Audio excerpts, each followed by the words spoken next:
Let's talk about Schrödinger's cat thought experiment. The experiment goes like this. An innocent cat is placed inside a box by a mad scientist, none other than Schrödinger himself. Inside the box, there is a vial capable of releasing poison, connected to a radiation detector. The radiation detector, in turn, is aimed at a radioactive atom. There is a 50% chance that the radioactive atom will emit radiation. If that happens, the detector will trigger, releasing the poison and killing the cat. Contrary to popular belief, quantum mechanics makes it impossible to predict whether this will happen. Instead, it provides probabilities. If there's a 50% chance the atom will emit radiation, there's a 50% chance the cat will be alive at the end of the experiment and a 50% chance it will be dead. It's only when you open the box and observe the result that you'll find either a live cat or a dead cat. Here's where things get strange, making this experiment so famous. What is the cat state before you open the box? Intuition might tell you that the cat is either alive or dead before you check.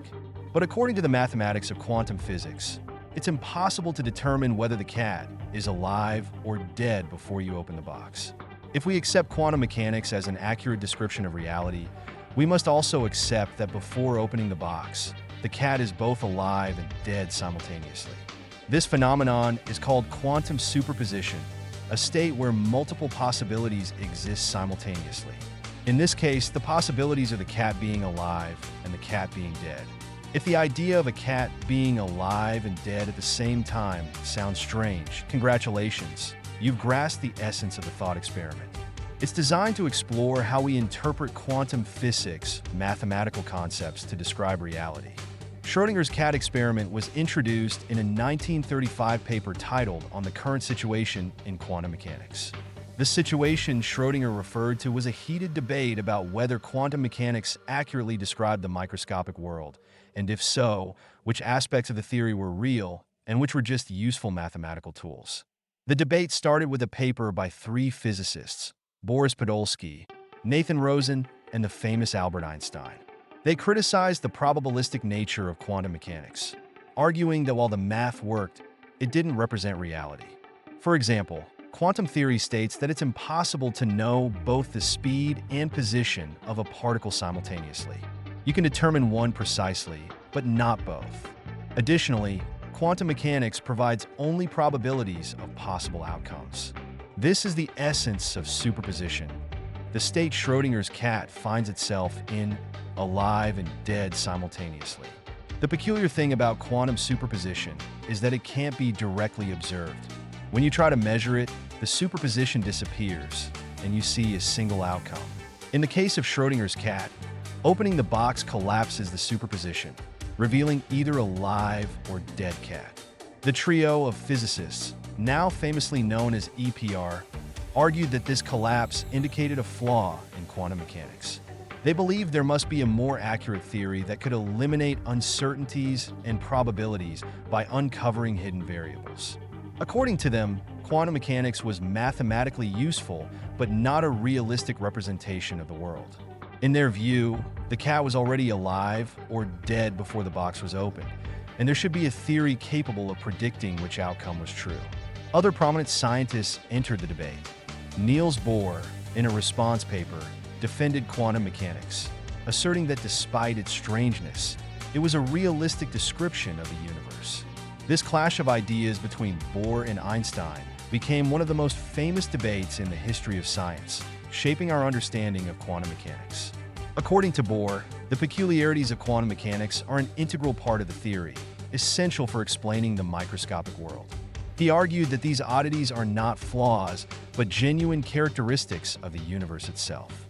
In this view, Schrödinger's cat is simultaneously alive and dead inside the box, existing in a state of quantum superposition. Only when the box is opened do these possibilities collapse into a single observable reality. The cat is either alive or dead. Bohr's perspective asserted that quantum phenomena, as strange as they are, reflect the nature of our reality as much as the cat and the box themselves. The third piece of this intellectual debate came from Schrödinger's own article, which introduced the infamous cat thought experiment. Far from being a simplification meant to explain quantum mechanics, The experiment was Schrödinger's way of highlighting the absurdity of debating what aspects of quantum mathematics are real.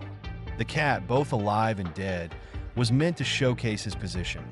What matters most is whether a theory accurately predicts experimental outcomes. For Schrödinger, arguing over the reality of mathematical abstractions was a distraction. His perspective holds weight. Science ultimately relies on empirical evidence. We cannot directly observe quantum phenomena like superposition. What we observe are the results of experiments. Quantum theory excels because it predicts these outcomes with remarkable accuracy. However, that doesn't mean the strange mathematics of quantum physics necessarily describes a tangible reality. In Schrödinger's words, reality resists imitation through models. He believed we must let go of naive realism and focus on what can be observed and verified through experiments. For Schrödinger, physics was best understood through an empiricist lens, where experiments take precedence over theoretical assumptions. He rejected the realist approach of his contemporaries, which posited that theories inherently contain elements of objective reality. The thought experiment of Schrödinger's cat was his way of illustrating how absurd quantum mechanics becomes when treated as a direct representation of reality. This encapsulates the larger debate: which parts of quantum mechanics are worth taking literally, and which are merely useful mathematical tools. From Bohr's perspective, the cat's simultaneous states of being alive and dead demonstrate the strange but real nature of quantum mechanics. The EPR trio rejected this, arguing that quantum mechanics, while mathematically effective, lacks realism and must be replaced by a more precise theory that avoids such bizarre implications. Schrödinger, however, proposed abandoning the notion of fully comprehending the complexities of reality. Instead, he suggested trusting experiments that provide undeniable results, even if the underlying mathematics seems absurd. The experiment of Schrödinger's cat, then, is not simply about the paradox of a cat being alive and dead simultaneously. It is a broader metaphor for the challenges we face in grappling with theories that yield seemingly nonsensical predictions, yet align with real-world outcomes. Schrödinger's lesson is clear. While we may never fully uncover the nature of reality, we can develop theories robust enough to navigate the chaos of the universe. Ultimately, the question isn't just whether the cat is alive or dead. It's whether the cat in its quantum limbo might actually be content. Thank you for watching, and see you next time.